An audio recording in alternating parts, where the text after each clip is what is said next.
ধরেন আজকে আপনার মৃত্যু হলো, বডির আশেপাশে অনেকগুলো মানুষ এসে জড়ো হয়েছে, একটু খেয়াল করে দেখেন আপনার নামটাও আর নেই, মানুষ বলতেছে আপনাকে বডি। কাছের মানুষগুলো বুক ফাটিয়ে কান্না করছে, কতজন ফেসবুকে স্ট্যাটাস দিচ্ছে আহারে মানুষটা কত ভালো ছিল। কাছের মানুষগুলো বাদে আগামীকালই সবাই ফিরে যাবে যার যার কাজে, হয়তো 1 সপ্তাহ 10 দিন পরে আপনার কাছের মানুষগুলো স্বাভাবিক জীবনে ব্যস্ত হয়ে যাবে, চাকরি, সংসার, স্কুল। 1 মাস পর নেহাতি স্বাভাবিক জীবন চলমান।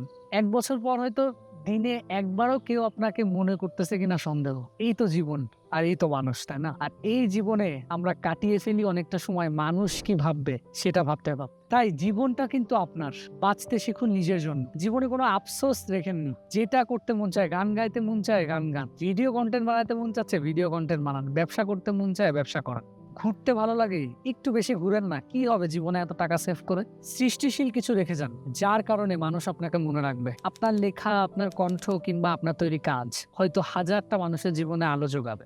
হিংসা বা ঘৃণা না, ছড়িয়ে দিন ভালোবাসা। আর দিন শেষে নিজেকে ভালো রাখুন, নিজেকে ভালোবাসুন। মৃত্যু আসবেই, সেটা আমাদের নিয়ন্ত্রণে নেই, কিন্তু মরে যাওয়ার আগে কিভাবে বাঁচবো সেটা কিন্তু আপনার আমার হাতেই।